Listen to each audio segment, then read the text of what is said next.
Tuesday, the 13th of June 2023, and behind every great fortune is a great crime. We're with Brett Herron and we'll talk about the Gupta state capture, spatial apartheid, and much more. Today, Parliament has passed the National Health Insurance Bill, bringing quality healthcare to the majority of South Africans one step closer if it is administered properly. We're not sure whether the NHL bill will cover the cost of the ambulance that the DA so desperately need as they protest this. They hate this. Overseas, Trump faces federal arraignment for keeping nuclear secrets in boxes in his toilet at Mar-a-Lago. Just the best. It takes a village to help an escapee as the ninth suspect appears in court for the Thabo Bester case, And finally, Ace Magashule kicked out of the ANC as criminal investigations continue to swirl around him. Finally, my name is Roscoe Palm. This is the Roscoe Palm Show.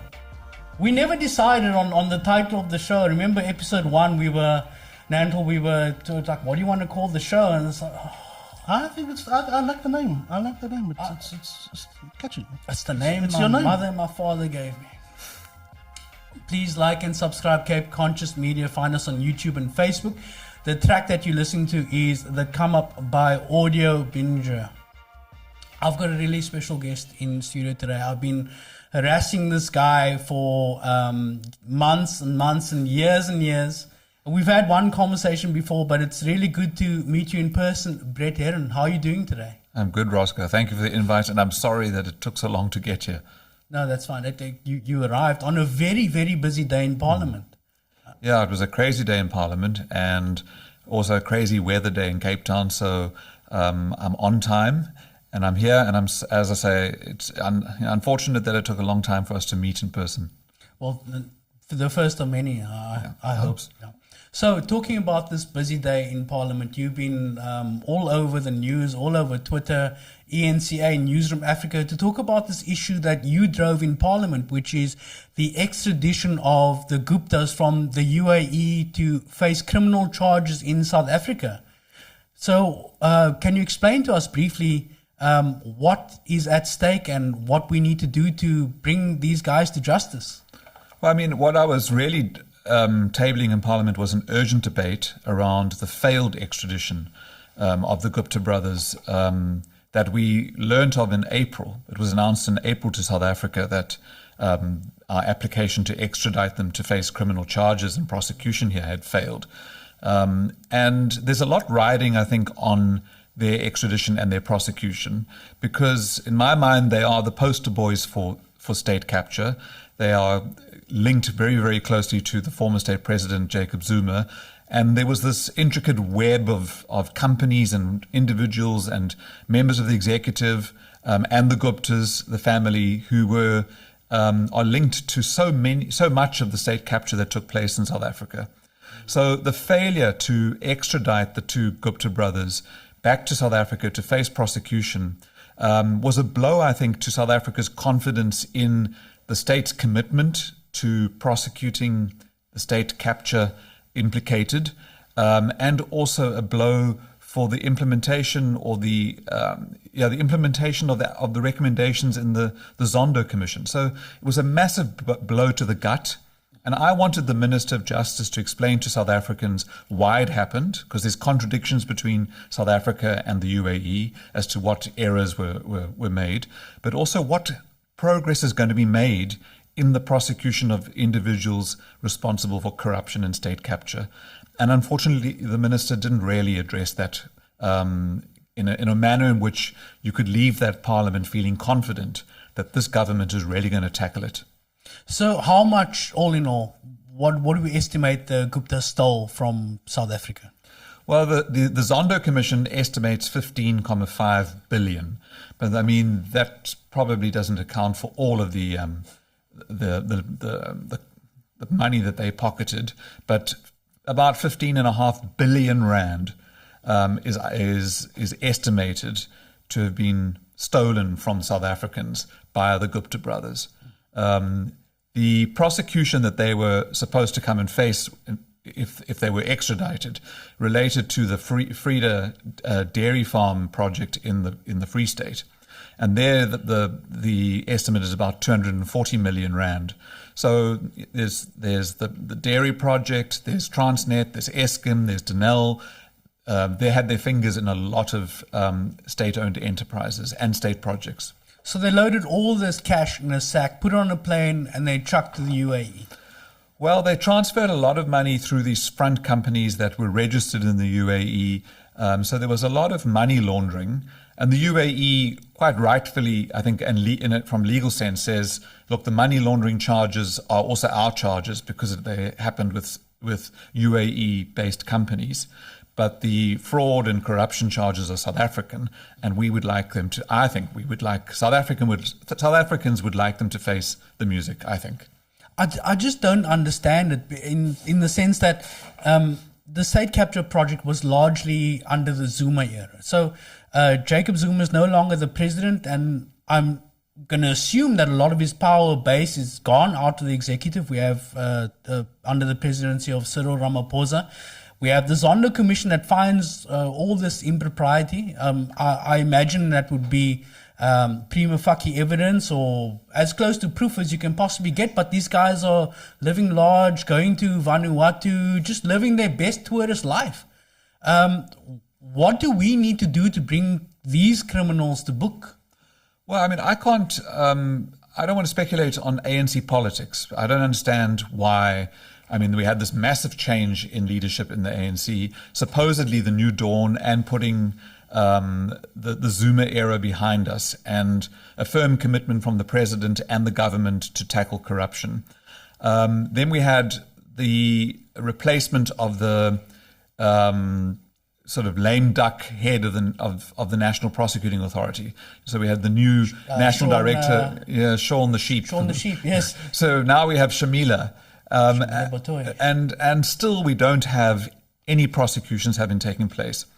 And we've been continuously reassured that the National Prosecuting Authority has been resourced sufficiently to tackle the large-scale state capture corruption cases. So I don't understand why we haven't made any progress. But this case that they were supposed to be extradited for was a real case. The prosecuting authority was ready to prosecute in the Free State High Court. So this was a real case, probably a small case, a drop in the ocean compared to 15.5 billion, only amounts to 250 million. Only 200 million, but yeah. There's still, but it was a real case that they should have been able to see through to the end, because once they were on South African shores, then we could bring all the other cases. And the cost of finding out all this stuff, the Zondo Commission ran into, I can't recall, it was an astronomical amount of money to find this wrongdoing. If we're not going to act on it, it's really just wasteful expenditure. Yeah, look, I mean, South Africans invested financially about 1 billion. Yes. 1 billion. It's an unbelievable amount of money in the Zondo Commission. But we also invested, I think, goodwill and hope. And for me, that's maybe it's more valuable than the 1 billion, because I love this country and I'm optimistic about its future.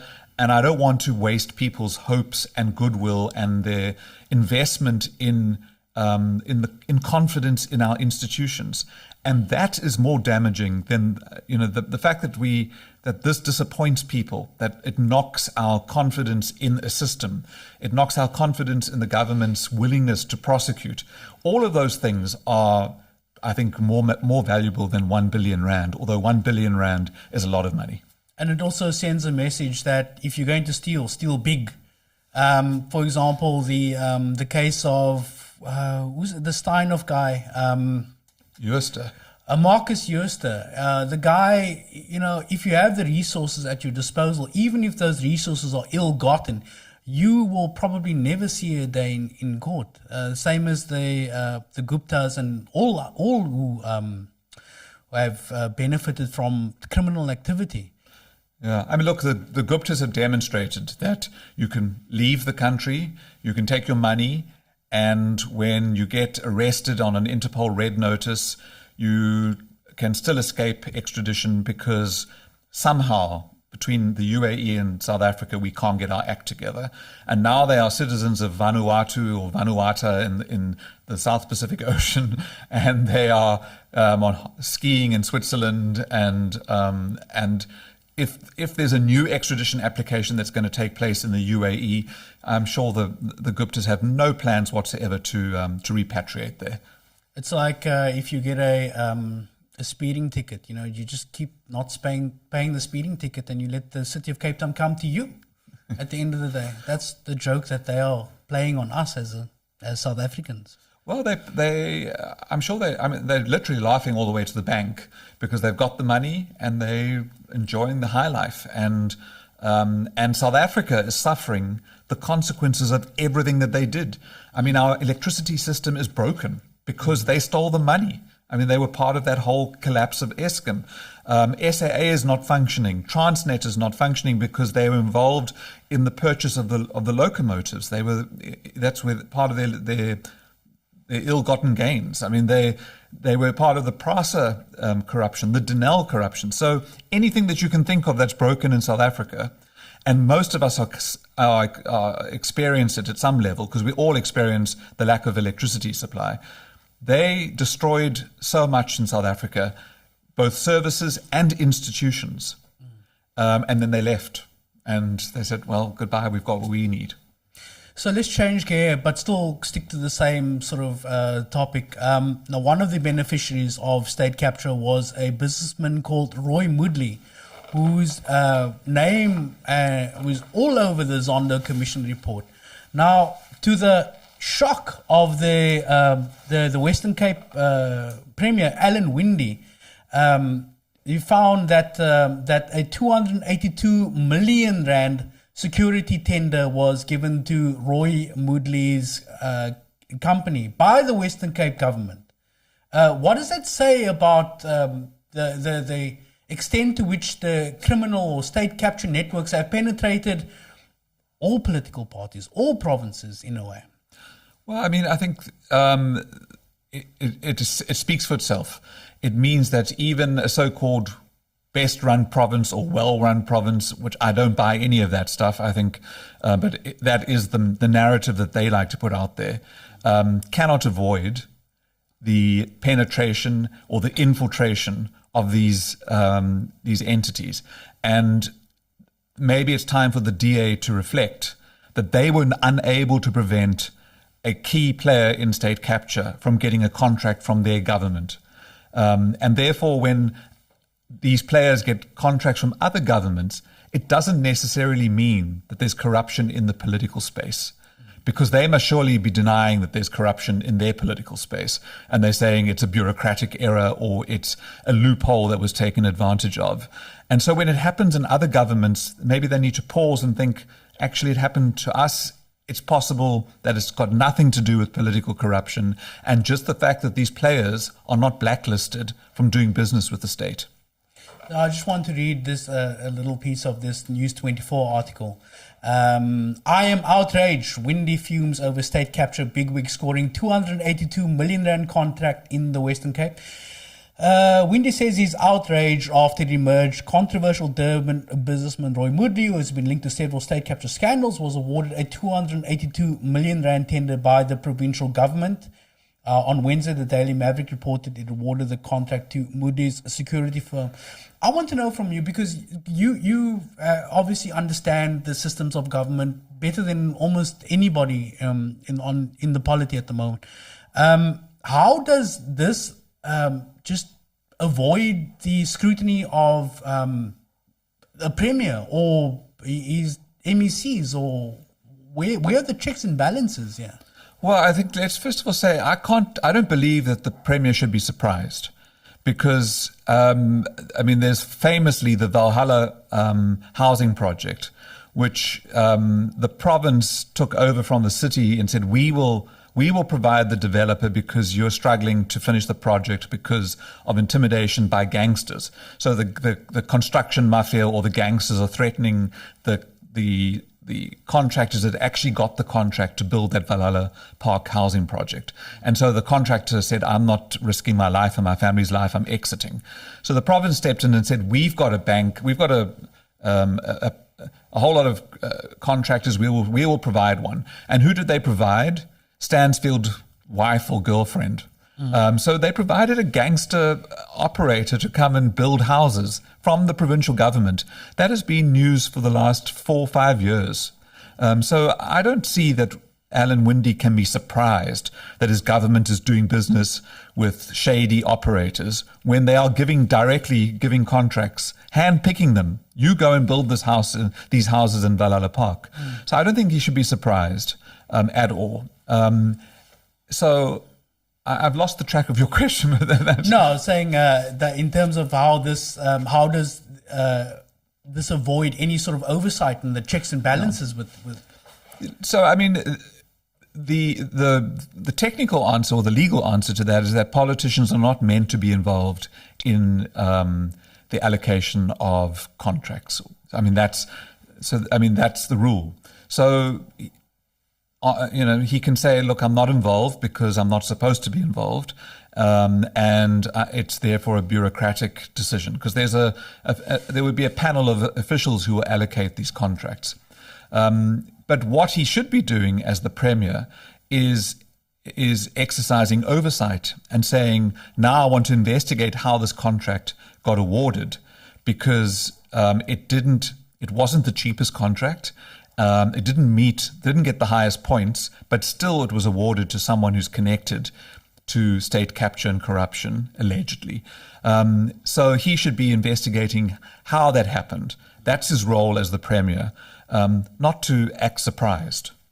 The thing is that Roy Moodley, he's got the 282 million rand now. We can't ask for the money back. Or is there a way to recoup this sum of money, or at least in some way, get some kind of justice, I think.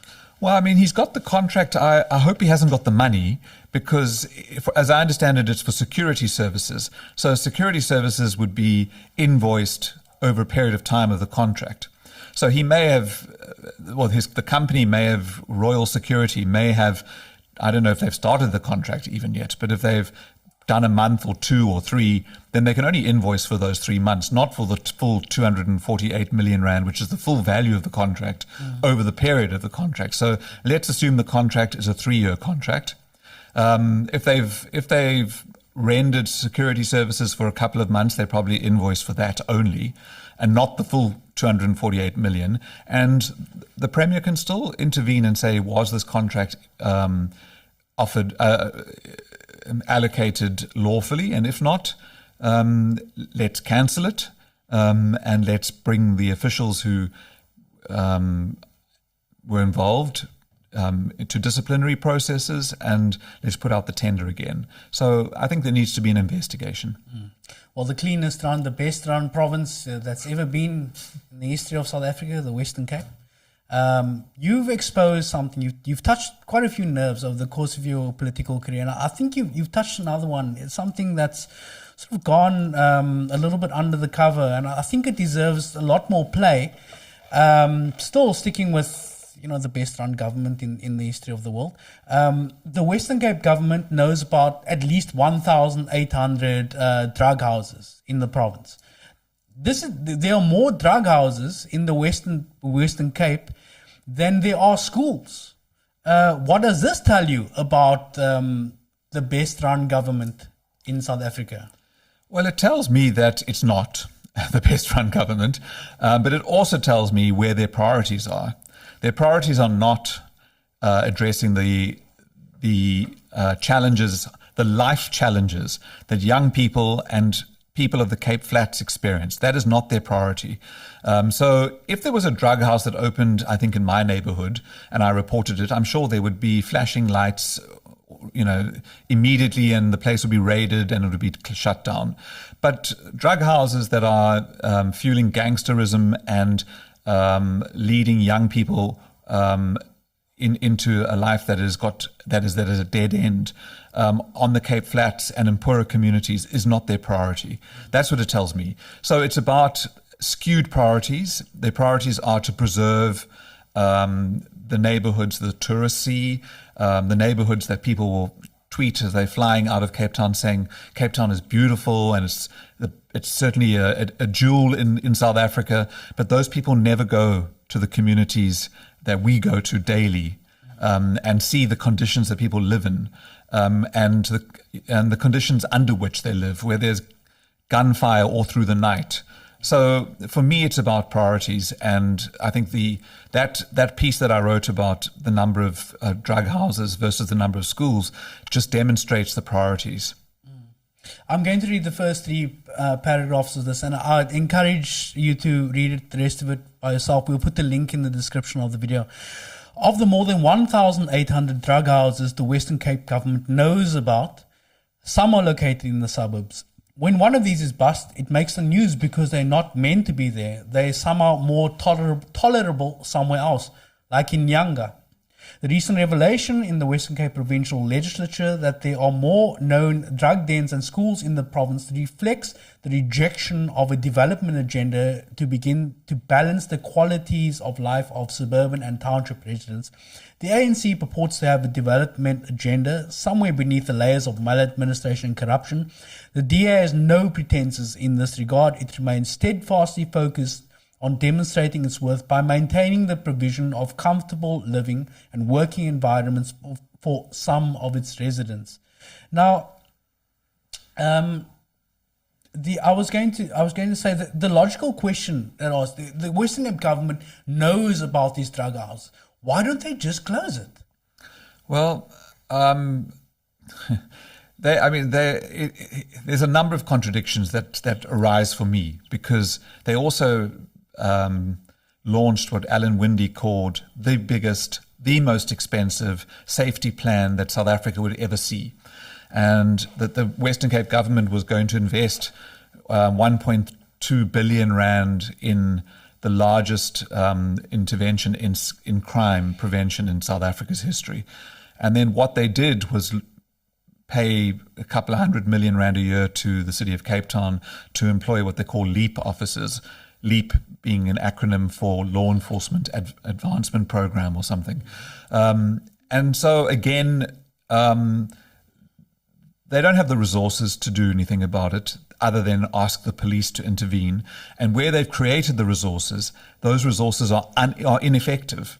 So my issue with the Western Cape government and the City of Cape Town's government is that they make big announcements.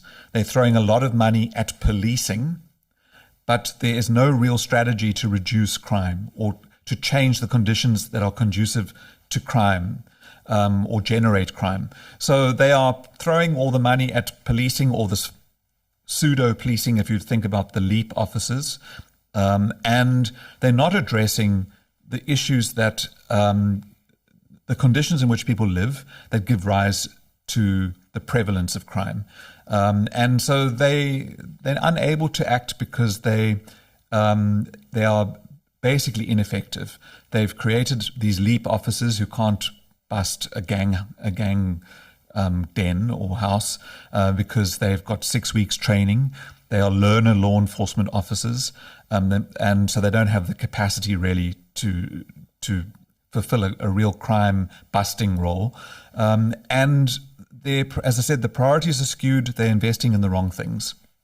Yeah, because if you look at these learner police officers, I remember we had a conversation about 2 years ago, just at the dawn of this LEAP program, and the provincial and local government would say, well, look, we don't have the mandate to go after these things. We need the police to be devolved, the responsibilities to be devolved to provincial level and even sometimes to municipal level.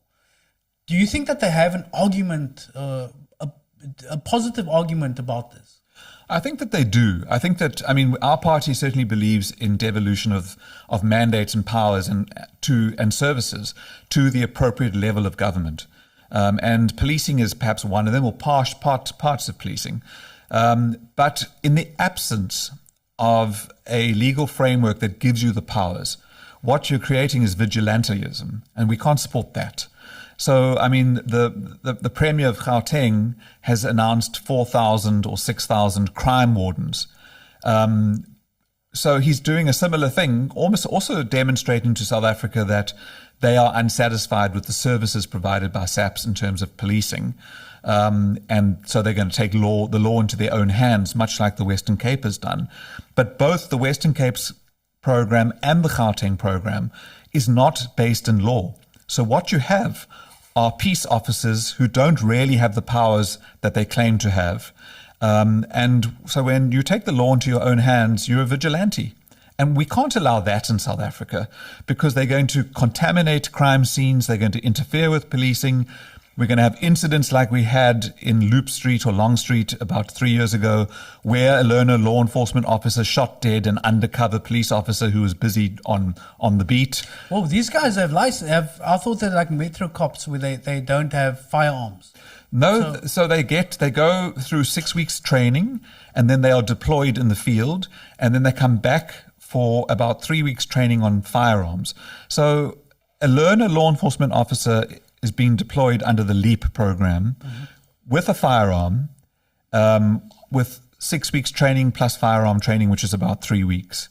And their role, according to Alan Winde, is to reduce the murder rate in the most dangerous parts of our city by half over the next 10 years.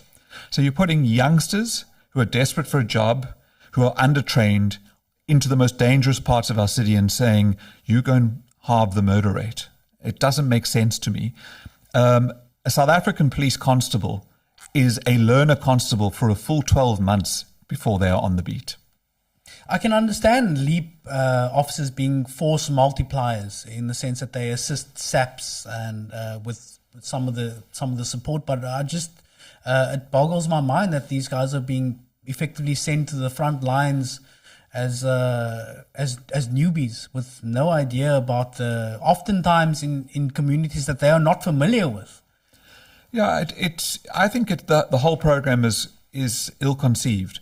So first of all, to have as a goal that you're going to halve a murder rate in a community in 10 years' time, over a period of 10 years, you're basically saying to the community you must live with a high murder rate for 10 years because we only have the objective of halving it in 10 years' time.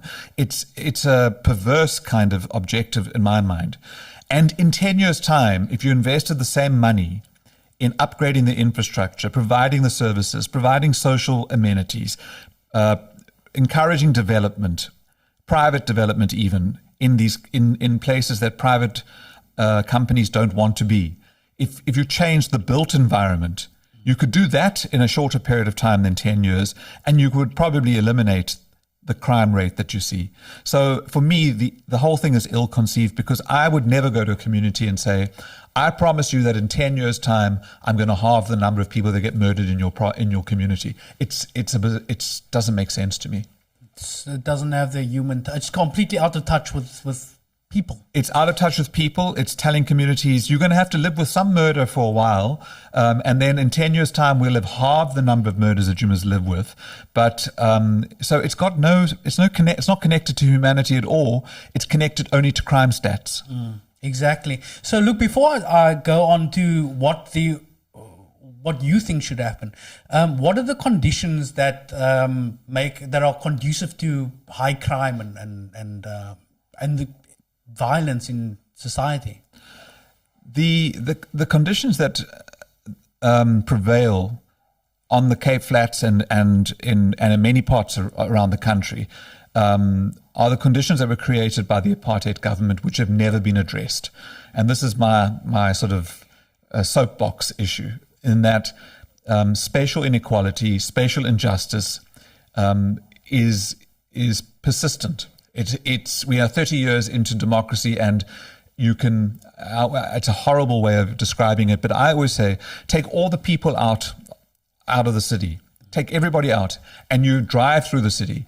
You can tell just from the infrastructure, which is an old white community, which is an old colored community, and which is an old black community. And there probably are still white, colored, and black communities, because you can tell by the infrastructure. There's a hierarchy of infrastructure. There's a hierarchy of the quality of housing, the quality of greening, the quality of parks, the quality of services. All of that hierarchy existed in apartheid, and it persists today. And so what has happened in communities that are prone to high crime rates is that those conditions have never changed. The number of people who live there has increased because there's a shortage of housing. So you have on a single dwelling property, you will probably have 3 or 4 shacks in the backyard. So you've got backyarders in the so-called colored communities, and you've got informal settlements in the so-called black communities. And so nothing has changed. People are living in appalling conditions that were created as the implementation of apartheid's policy. And 30 years later, we have not addressed all of those conditions: the infrastructure, the services, the quality of amenities, the opportunities. Bonteheuwel in Nyanga are not desirable locations for Discovery to go and build their head office. But why not? Why don't we create that? Let's go to the Western Cape's Education Department. They went and rented AAA grade office space in the center of the city, yes, for like a lease that's 300 million rand or 250 million rand. That's the value of the lease. They could have built a head office in a deprived community, and they would have stimulated the kind of development in that community that no one else can do, because they would have built a nice office building. They would have had their 3,000 employees going there every day. Those employees would have wanted coffee at lunchtime and maybe do their grocery shopping. So maybe Woolworths would finally open in Nyanga. You change a whole community. The government has the power to change that, and they just don't. So then, with your party arguing for some form of devolution of powers in terms of policing, how would you harness devolution together with changing the built environment to create safer communities rather than policing communities? How would you uplift communities? So, I mean, the powers that I think should be devolved to cities in any event, certainly the transport one is the first one. The cities have enough powers in terms of the Spatial Planning and Land Use Management Act, SPLUMA, to affect the kind of development changes that I'm talking about. So the combination is combining your budgeting priorities, putting the budget where the most need is, upgrading that infrastructure, and then linking it with the kind of services like transportation, like improved healthcare, which we just voted on today. You do need policing. I'm not saying you don't need policing, but policing will never solve crime. Policing will just maybe catch the criminals if they can. So if we were in government, I would be saying, and I said it in 2021, let's decide that there's one standard for a park in Cape Town or wherever you live in South Africa. And that standard is, this is the play equipment that'll be for children to play on. The children will fall. If they fall on rubber mats. The lawns will be mowed, and there will be some greenery and some landscaping. Basically like the Atlantic seaboard. Those really nice parks that are there. Very nice parks. And if you're an adult, there's probably some gym equipment. So let's decide that's the standard of a park, and make sure that every community has that standard of park.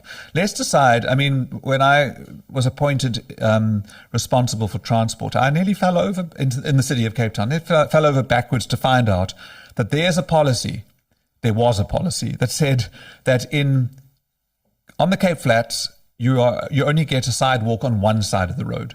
I mean, that explains a lot, actually. And if you go to the Cape Flats, you'll see that on the one side of the road is just like this dusty verge. On the other side, there'll be a dusty verge and then a sidewalk. So let's decide that communities are entitled to sidewalks on both sides of the road. And then incrementally, I mean, I understand fiscal constraints. Incrementally, we build the parks to that standard. We build the sidewalks on both sides of the road to that standard. We upgrade the sewage system so that there's no sewage running down the road. We upgrade the stormwater system. So it's about deciding there's one standard for the whole, for our whole city, and where communities do not have infrastructure at that standard, we will build it over time. And we've had some interventions by the Western Cape government, or rather, where they've pleaded for intervention from national. And these interventions have completely fallen flat. For example, sending in the army. For years, it's been a thing about we need the army to control gangsterism. And then finally, I don't know why or how this happened, the army was deployed to the Western Cape in some gang hotspots. And it was like, I'm told, a little bit like the Palestine situation. And then after they left, there was no discernible drop in crime and gang activity. And then when the army left, it skyrocketed. So obviously the way that the Western Cape is policing, or at least it's creating more unsafe environments. So again, like what role would policing play under this? Let's say if you were the master of the universe, like how would policing change in the Cape Flats? Well, I mean, policing, as I said, I'm not an advocate that you take away policing, because obviously you need the service for deterrence and for crime fighting and for investigating crimes that do occur, because you'll never eliminate crime completely. But policing needs to integrate its services with other services from government. And policing needs to be well equipped, needs to be responsive, needs to be generous and kind, and a safe place for people to go when they feel unsafe. But policing on its own will not solve crime. And the example used about not even the army can solve crime. The gangsters, I was in those communities with the military vehicles patrolling, and they're patrolling on one street while the shooting is happening in the next street. So policing is and that kind of visible policing on its own is not going to solve crime. Again, I go back to, we need investment in communities. Young people need to have opportunities, and if they don't have opportunities, they can't be expected to be 18 with a matric and there are just no jobs available for them. They need to have some form of income, and we can hopefully talk about basic income later. But I mean, you can't be an adult who wakes up every day with nothing to do because the economy is not generating enough jobs. You don't qualify for any social security because you're not taking care of any children, you're not old aged, or you're not disabled. So you're now an adult and you're expected to live every single day with not a cent of income. That doesn't meet Section 27 of our Constitution, which says that the state must provide social security. So there's a lot of stuff that needs to happen. Investment in infrastructure, investment in services, investment in amenities, improving the quality of policing, and also making sure that young people have hope. Great. Before I leave this topic, I want to ask you, I understand that lead police officers they can't be expected to solve the crime epidemic on the Cape Flats. I think that's a systemic and a structural thing. But can they arrest Vladimir Putin? You see, I don't think they can. But if they tried, I really would say to our police minister and our minister of justice, I raised the powers that the Western Cape and the city of Cape Town claim with you in questions in Parliament about a year ago, and you told me that they don't have those powers. The Minister of Justice told me that law enforcement officers have the powers that are assigned to traffic services. So, but both the Minister of Police and the Minister of Justice have done nothing since being alerted to the fact that the Western Cape government and the city of Cape Town are claiming to have powers that they don't have in law. So we had vigilantes out there. So to some extent, it is laughable that arresting Vladimir Putin is Alan Winde's top priority when people in his province who live here, who contribute to our economy, who contribute to our society, who are part of our community, are dying. And he's worried about Vladimir Putin putting his foot in the Western Cape. But I would like a LEAP officer to go up and arrest Putin. I would love to see that only because I would like to go to Bekik Dele and say, why didn't you finish that investigation that you said to Parliament you were going to start to shut down? And he called them constitutional delinquents. He said the Western Cape and the City of Cape Town are constitutional delinquents because they are taking powers they don't have. Now let them arrest Putin and he can say, oh, I'm still busy with my investigation. Let's see. Yeah, look, I don't think that will happen, but it's an interesting thing. When a minister calls a province a constitutional delinquent, that's a very serious... But then doesn't act on it. Exactly. So then, look, you talking about spatial apartheid, you were the MACO member for transport under the DA. And... you and also the then mayor at the time, Patricia de Lille, and I think a bunch of your colleagues wanted to address the problem of spatial apartheid in Cape Town with regards to housing and transport. Two-part question: what did you try to do, and why were the powers that be so angry with you that they just kicked you out of the party? Yeah, I mean. That's a big question, because I mean what we try to do is probably what is happening in most major cities around the world, identifying that silo-based planning around housing, around spatial planning and around transport leads to inefficiencies in your city. So the cost of running a city is the cost of mobility, really. I mean, if you continue with the urban sprawl that we have in Cape Town and other cities around South Africa, that is the cost of running your city, because you need now to provide transport services to those people that you've built public housing for on the outskirts of the city. So we try to integrate transport, spatial planning, and the building of housing, public housing, into one portfolio so that all of our plans could integrate. Then we were fighting basically with national government around devolution of transport functions, which the National Land Transport Act of 2009, so it's 14 years old, says should happen, that functions should go to the cities. There we were begging for them. We declared an intergovernmental dispute with the then Minister of Transport, Dipuo Peters. And so we were looking to take on more transport functions so that we could integrate public transport in the city between different modes and different authorities, and to build affordable housing in better locations using public land. So we were using the planning powers that we have as a city. We were asking for the transport powers so that we could provide people with mobility where we couldn't provide them with better access. And we were trying to improve access by putting people in better locations. And we identified a number of parcels of land in the inner city and around the inner city in Woodstock and Salt River, where we wanted to build mixed income housing with a threshold of affordable housing, a threshold of social housing, leveraging public land and the value that public land has close to the city centre. And we got quite far. I mean, I managed to get the caucus to agree to support a study to investigate the devolution of rail, the allocation of land for affordable housing was just the breaking point for that caucus, and ultimately led to us leaving the DA and council and forming Good. So Good was really formed on the basis of a fallout with the DA around spatial justice. And what flows from spatial justice is economic justice and social justice and environmental justice. But we couldn't get them to agree to leverage that public land to make sure that people had better access to economic opportunities and were housed in better locations and were brought back to land that they were dispossessed of or forcefully removed from in the 60s and 70s.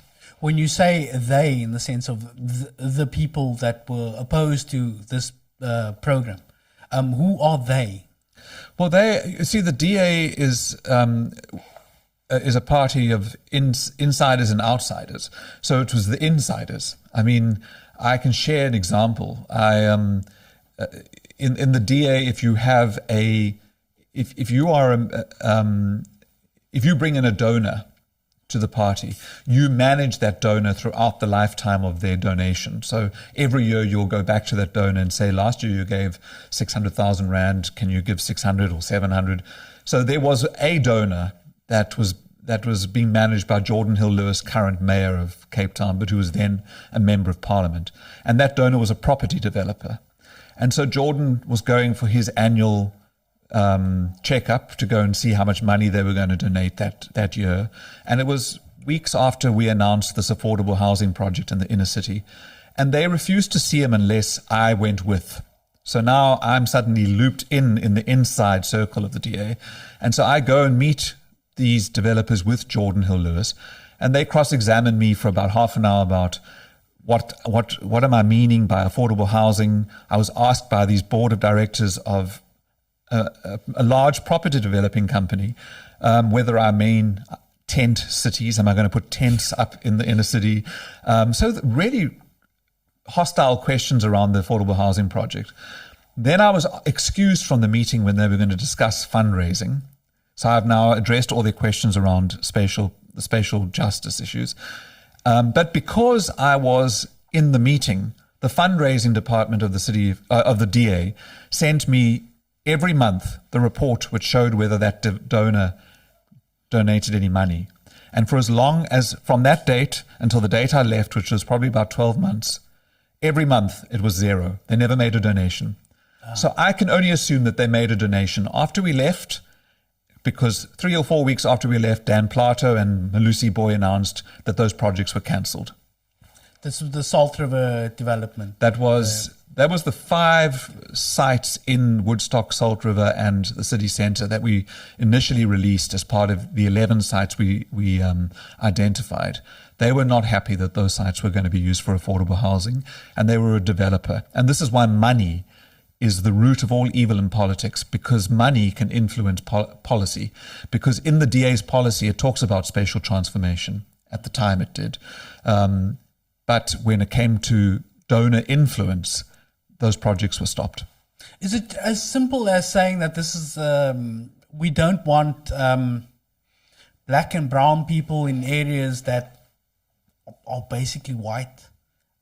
Or is it like, is that the result of we need to maximize the commercial and real estate value of these properties, so social housing is kind of seen as like and affordable housing seen as kind of like a giveaway in a sense? I think it's a mixture of both. I think that there is within the DA some conflict. They're like conflicted around how they improve the location of affordable housing, while also acknowledging that the land that's in the better locations has higher value.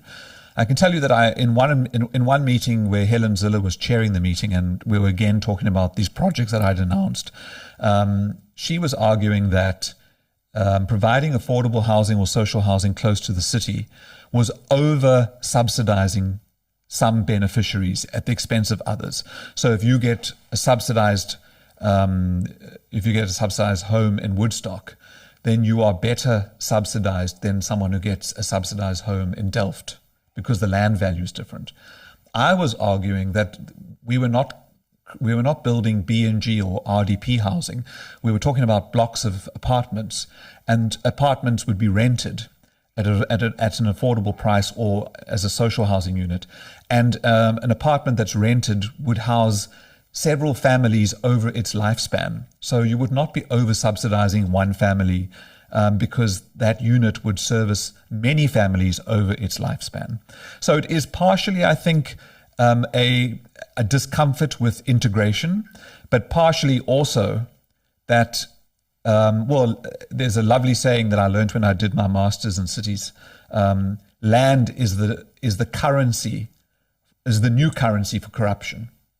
So if I'm in government and I've got prime pieces of land, I can sell it to friendly developers at maybe a price that's less than the market value. I can get a donation as a kickback. The developer's underpaid.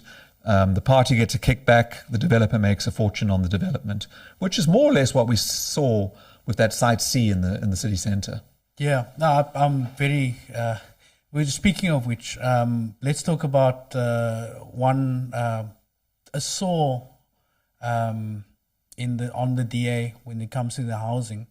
They've recently had to fire Malusi Booi, who was the the Mako member for housing. So it's alleged that he received payments. So again, coming back to the Valhalla Park thing and how corruption greases the wheels of the political machine. When you have an official like Malusi Booi, who's supposed to be, again, alleged, he's not appeared in court. We don't know what, the only allegations at this stage. But it's just frustrating for me when I look at a guy like Malusi Booi. He's delivered like hardly anything.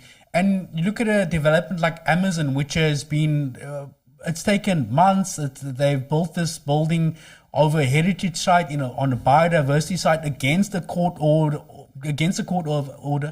and we can't even build like houses at scale. So, what is the problem that's preventing us from delivering social and affordable housing? And how is a person like Malusi Booi part of the problem? Well, I think the problem is a lack of political will, because and I don't want to blow my own trumpet, but I mean, when I was offered the opportunity to do housing, I saw the opportunities immediately, and as to how we could develop and deliver. And for those 2 years that I was in office responsible for housing, it was the first time in Cape Town's history that we had met the housing target delivery in a financial year. But not only met it, we exceeded it by almost 50%. So it can be done if you've got the political will to see the outcomes. But if you don't have the political will, or if you have handbrakes within your party because there's conflict around how land should be used, or the role that a government should be playing in housing delivery, then you're going to have these kinds of very anemic delivery numbers. And I've just seen the numbers of delivery for the Western Cape in the last financial year. So in the last financial year, which is 22-23, ended on the 31st of March, the Housing Portfolio Committee in Parliament got a presentation last week on the performance across the country. The Western Cape delivered like 5,000 houses in a whole year across the whole province. When there's in the city of Cape Town a housing waiting list of 400,000, it's just not good enough, and that, I think, is political will. There's also a lot of blame shifting. It's like, we need the land from Department of Public Works. We need land to be transferred from such and such a person. But the province and the city does have this land. Why won't they tell us what land they have, where it is, and why won't they release this land? Well, I mean, the city and the province have enough land that's available right now. And when we did that affordable housing project, I said to the team that is the professionals in the department. I was the political head, but I mean, I don't identify parcels of land. I say, we want to do an affordable housing project that includes social housing. I want to build affordable housing close to the city. But I said to them, let's use land that we have discretion over. In other words, land that we own. We don't have to rely on province to transfer it, or national government. We don't have to pick a fight with national government about the land. Let's just find sites that we own, that we can decide on. And there's enough land in the city of Cape Town and the Western Cape province being held by those two governments to exercise the discretion to use it for public purposes. And they can drop the pretense that the only reason that they can't deliver is because national government doesn't want to transfer land. I say to them, use the land that you have discretion over. Once you've used up all that land, then maybe go and pick a fight and say we need more. Yes. So just simply a lack of political will. Yeah. So another thing that, that's well within the power of the DA and the city of Cape Town to tackle, and they seemingly don't want to do this, is this absolute scourge of rainbow pedestrian crossings, which is just like, so what is the good party going to do about this issue that was raised over the weekend by one of the presidential candidates in the upcoming elections, some guy from the Peace and Solidarity Party? So he writes, Mehmet, whatever. Geordin Hills, remove LGBT colours from Cape roads. Otherwise, we are going to paint those roads with black colours.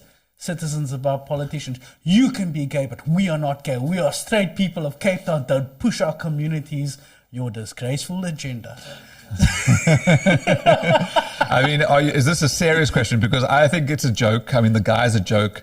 But I mean, if you look at those numbers, 511,000 views of that post, which is really disappointing. I assume that our Cape Town government is going to ignore this nonsense and maybe paint a few more pedestrian crossings with rainbow flags. And let people just live their lives. I mean, really, if you're losing sleep over a rainbow flag pedestrian crossing, then your priorities are all wrong. There are far more important things to be worried about in our city, in our country, where people are starving, people are unemployed, people are suffering, really suffering. So this is not an issue to lose sleep over. It's the one thing that united like all of Cape Town over the weekend, because then this guy, he put a Twitter poll up, should we paint this black?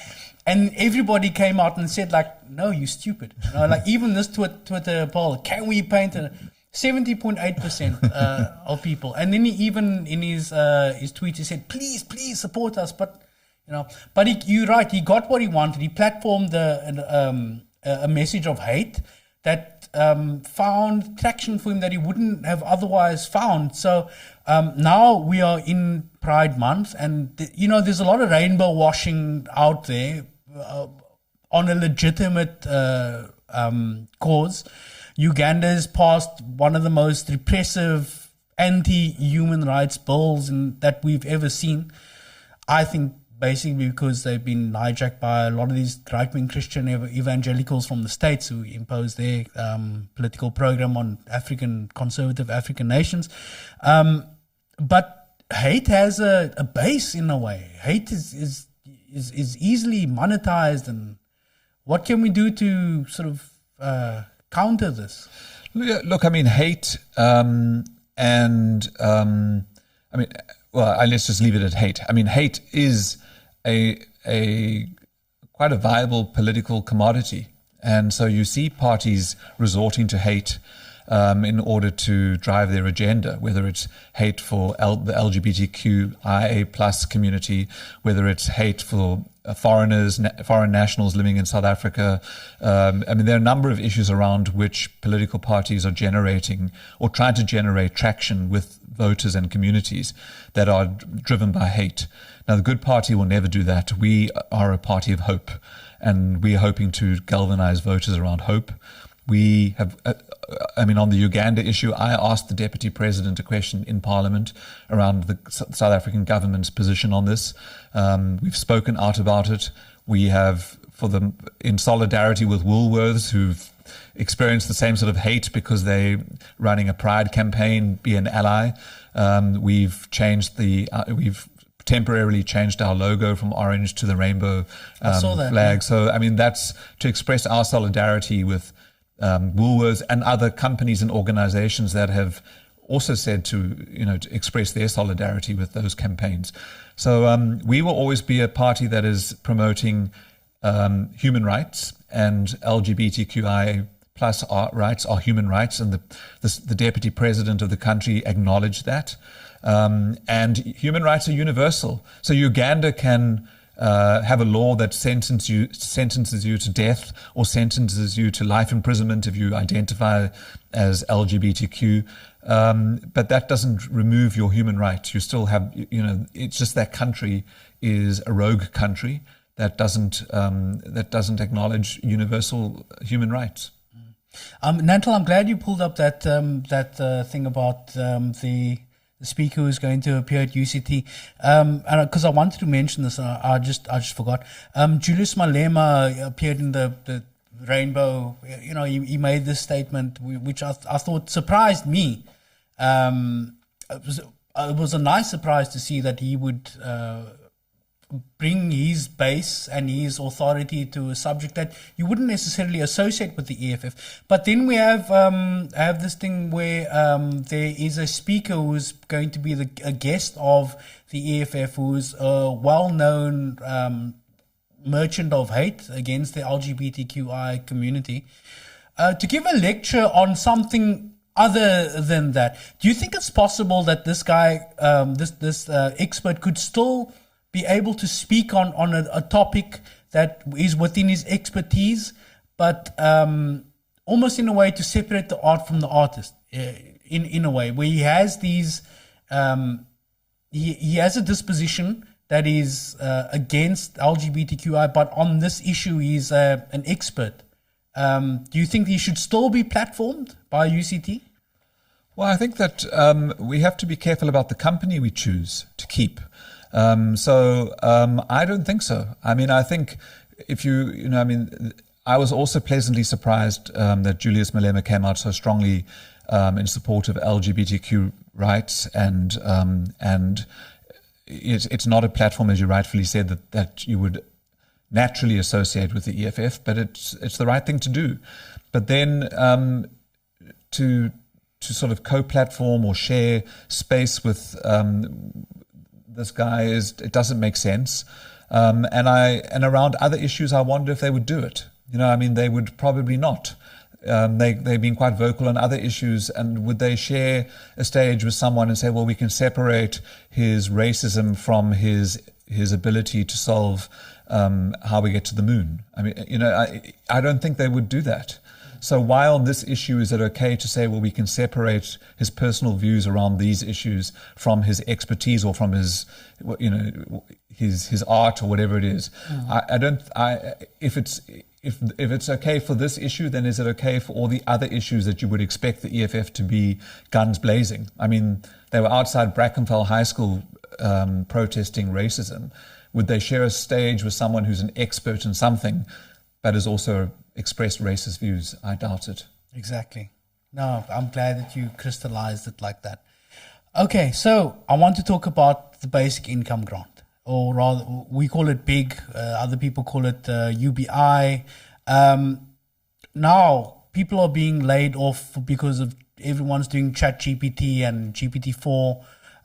That's going to have an impact on the labor market. So basic income grant becomes more and more of a viable policy platform, and actually something that will be needed going forward. In what is Good's, I would say, vision of a basic income grant? So we've been doing a lot of research on basic income. We've been speaking in favor of a basic income guarantee or basic income grant, or UBI as it's called in some places. Although UBI is not the right word for the program that we're promoting in South Africa, because UBI means universal basic income. So that means every citizen gets it whether you need it or not. And we have concluded that. And we're launching this campaign tomorrow, actually. We are launching a campaign for basic income guarantee or basic income grant at the lower bound poverty line. So the lower bound poverty line is currently at around 854 Rand per month, but that data is very old. And we have extrapolated that data to, it's about 1,000 Rand a month. And so tomorrow we're launching our 999 Rand per month basic income grant for all of those South Africans who wake up every single day facing a day without a job and without an income, and who are expected to survive. So we've been sort of unwavering in our position around basic income grant, and we've now done the research. We've put a number to it. We've identified where we can fund it from within our fiscus. Basically, it's about 2% of our total expenditure if we were to fund a basic income grant of 999 Rand per month. And there are those who are going to say, "Oh, we should be generating jobs." This is not a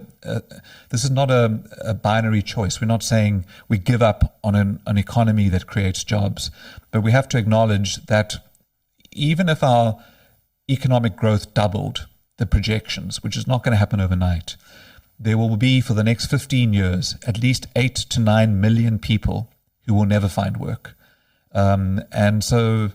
There's both a moral and a legal obligation on the state to make sure that those people have income support to meet their basic human needs.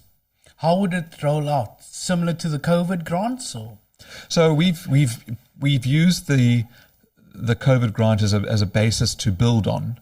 And the rollout of this SRD, Social Relief of Distress Grant, or the COVID grant, demonstrates government's ability to actually do this. There are over 7 million people that are on that grant. It's not perfect, and the state, largely driven by the Treasury, is increasingly trying to find reasons to squeeze people off that grant. So if you have 200 Rand deposited into your account every month, then you don't qualify for 350 Rand because you've already got 200 Rand. So there are some rules that have crept in recently that I can't stomach. But what they have demonstrated is that in a very short time, they can turn around from 0 to 350 Rand per month. And so the framework is there, the experience is there. Now we can fight about how much it should be. And the National Development Plan, that's our government's own plan, says that by 2030, there should be 0% of people living below the lower bound poverty line. So we've taken the lower bound poverty line and said, that's where we want people to be at. It's a practical solution, but as you said, there's a lot of means testing that happens from Treasury. There's a very neoliberal bent to protect the fiscus. So what is your strategy to sort of get around that and present this to, the ruling party effectively? Well, I mean, we're arguing that unemployed people between age 18 and 59 who don't receive any other financial support from the state should qualify for this grant. And then you get around means testing, because means testing is a huge cost burden on basic income, which is why some countries advocate for UBI, because then it removes the need to do means testing and the administrative burden of that and the cruelty of it, where you could be someone who's earning, as I say, or receiving 200 Rand per month from a friend, and suddenly you don't qualify for 350 Rand. So there's a cruelty to it as well. So you can remove the need for means testing if you apply other criteria. And so we'll advocate for the lower bound poverty line for unemployed South Africans between the ages of 18 and 59. Okay. I've got a question. So I'm just reflecting on what you said. There will be people that will not be finding a job. I think, how many million, did you say 8? Or? About 8 million between now and 2037. So my question is, do you and your party look into to self-employ, to have structures in place where 18, 20 and up to 35 how to make it easier for them to self-employ themselves and take away the red tape? Because a lot of people are complaining about not just work with tenders and stuff like that, but just registering for certain businesses. Do you guys look into that to make it easier for people to want to start their own thing and not rely on somebody else for a job and just self-employ? You know what I'm saying? Yeah, self-employment is a big part of the solution to unemployment in South Africa. The World Bank said that if South Africa was to achieve the same level of self-employment or entrepreneurship as our peer countries, and our peer countries are like Thailand and Brazil, the sort of same socioeconomic conditions that we have, we would halve the unemployment rate in South Africa. So if we achieve the same level of self-employment or entrepreneurship as our peer countries, we would halve the unemployment rate in South Africa. And so that is something we must pursue. But I'm someone who started 2 businesses. And I'm telling you now, red tape is not an obstacle to entrepreneurship. No one is going to stop any entrepreneur from starting a business because of red tape. The thing that stops people starting a business is access to finance. If someone would give me the loan to start a business, filling in a form to register for this and all that, I'm probably not going to bother about it until my business is starting to operate and suddenly I want to employ someone. And so red tape doesn't put people off from starting businesses. I don't believe that. As someone who started a business, what we need is access to finance. Now, the president actually demonstrated this in a State of a Nation address the previous year. He mentioned the guy in Soweto who was getting the 350 Rand per month, who started an ice cream shop.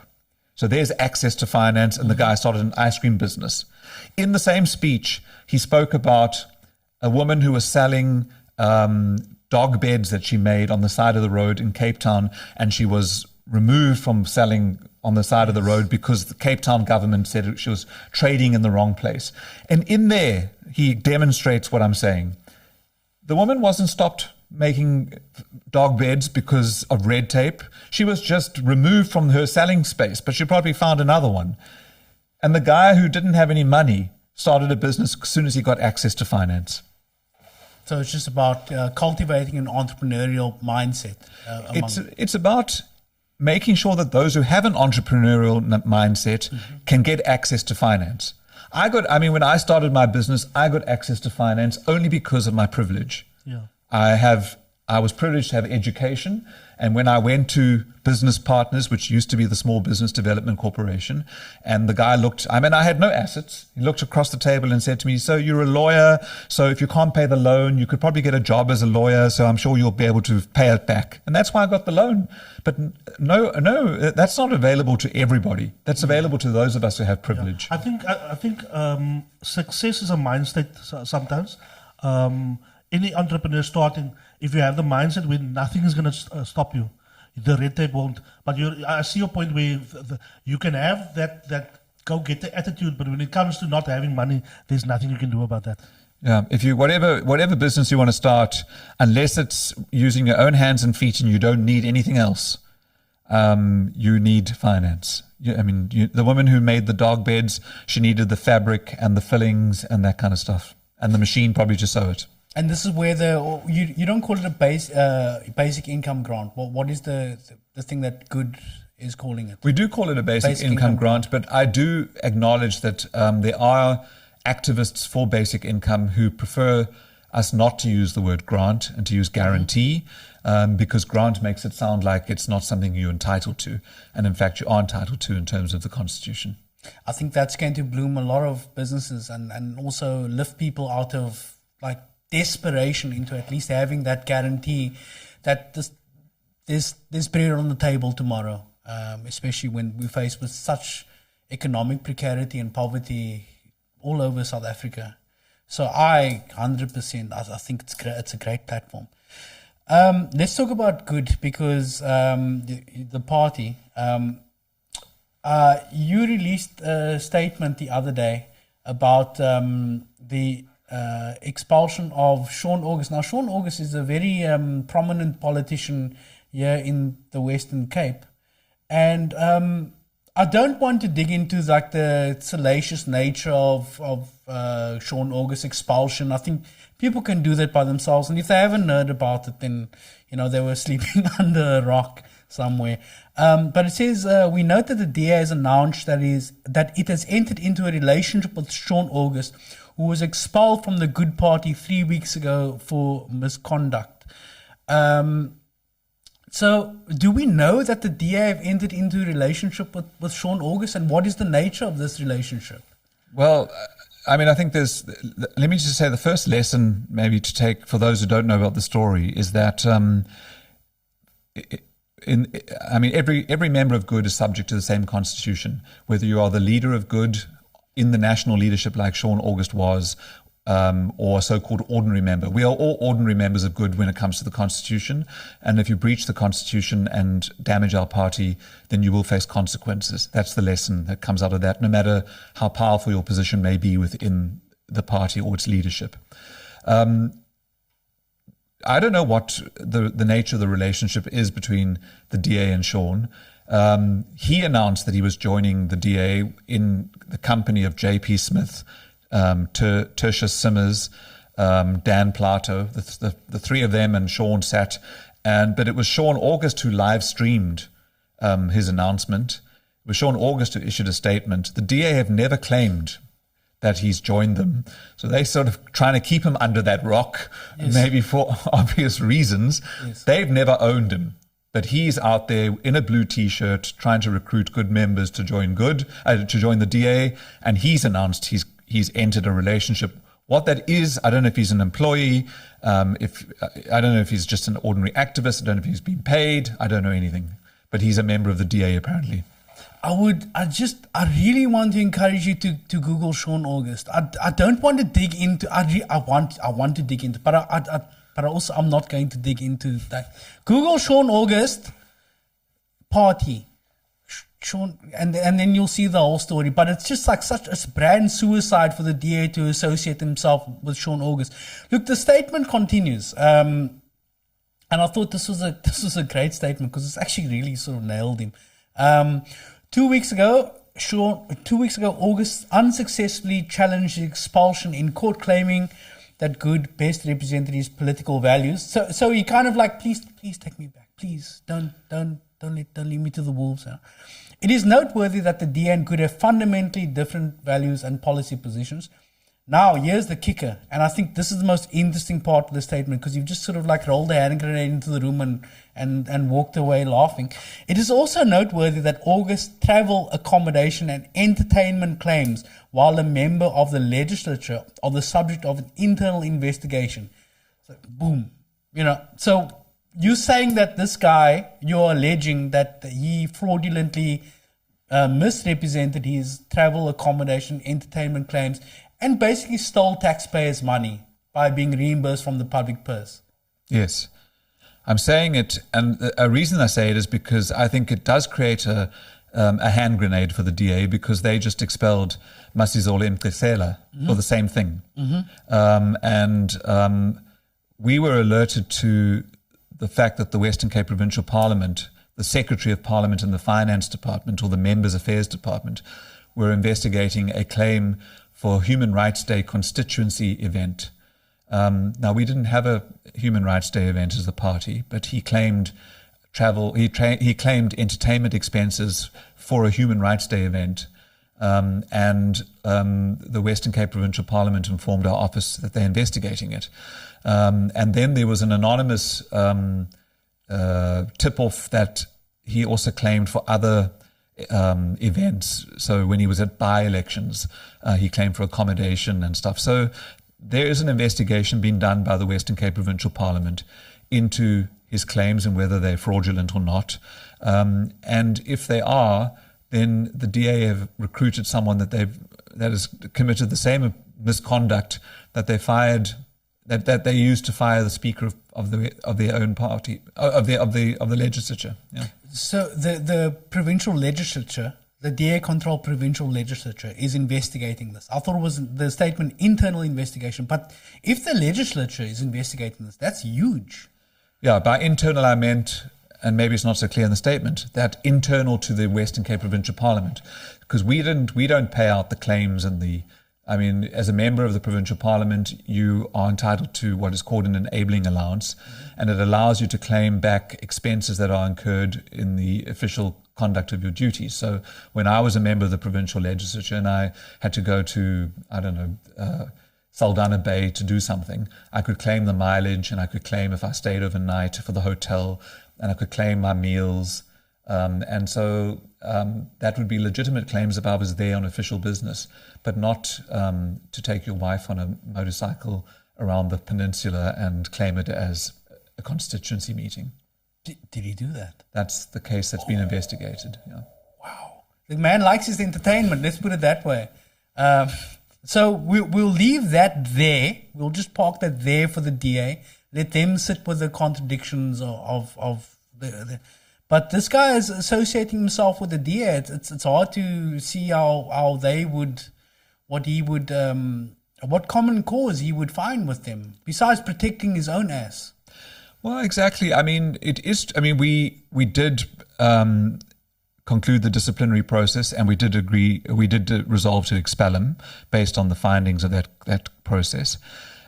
He did approach the High Court about a week before he joined the DA, claiming that Good is his party and he was expelled unfairly and he should be reinstated as the national organizer of Good and as a member of Good and as a member of the provincial parliament.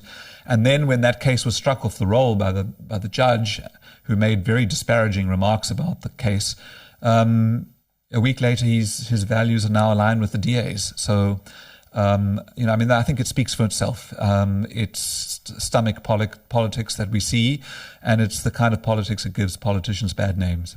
Yeah. Okay, great. We'll draw a line under that and wish him the best of luck. We do. Right. So the last thing I want to talk about, Good, is having a conference. When will that be? So our constitution requires us to have a conference before the end of July. And we're currently registering our delegates. We are not doing what other parties do, which is each branch send a delegate. We are making it one delegate, one vote. So if you want to come and you are a member of Good, you have to register by the 18th of June, and then you are welcome to attend. So we're opening it to our full membership. And hopefully we'll find a venue. We did book the City Hall, but the City Hall has limited capacity. It can seat 900 people in the auditorium. But if we get more than 900 members who want to travel to Cape Town and participate in our conference, we'll have to find another venue. What's the advantages of one delegate, one vote, as opposed to, let's say, the ANC system where a branch will nominate and send a delegate to a conference?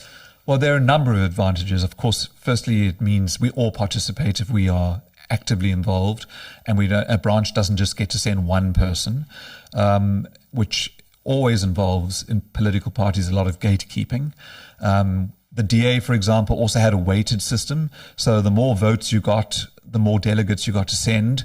So if you look at the DA's demographic of support, it's usually the more well-off branches where I live would get to send 2 or 3 delegates, whereas maybe the Mitchells Plain branch would get to send 1 delegate because their majority is only 50%, and my ward in Newlands is almost 90% DA. So there's a weighting that some parties do, like the DA, based on votes. And so we don't have that problem now. If you're a member of Good, you are welcome and you have equal say in what happens to the future of the party, regardless of whether you're a branch chair or a branch delegate or not. And this is an electoral conference. It'll be our first electoral conference because, as you know, we launched just before the 2019 elections.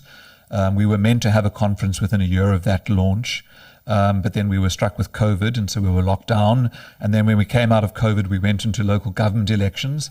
So this will be the first time that the national leadership is elected, yeah.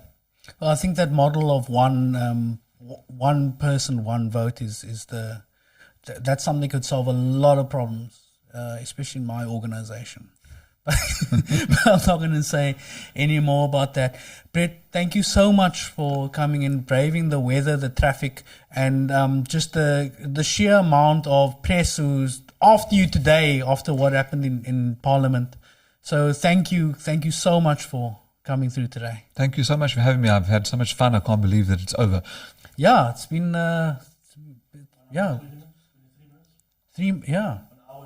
hour, yeah, that's been the time's flown. Thank you. It has flown. Yeah. Thanks, Brett. Thanks, Nantel. And yes, thank you, Nantel. Join me next week, Monday. I'll be talking to Jack Miller of the Cape Party and someone else from the Cape. I forget his name now. I don't want to be disrespectful, but we're going to be talking about Cape independence. Is it viable? Why should the Cape be independent? What the mechanisms are? What government would look like in this hypothetical place called Independent Western Cape? Till then, we'll see you. Cheers.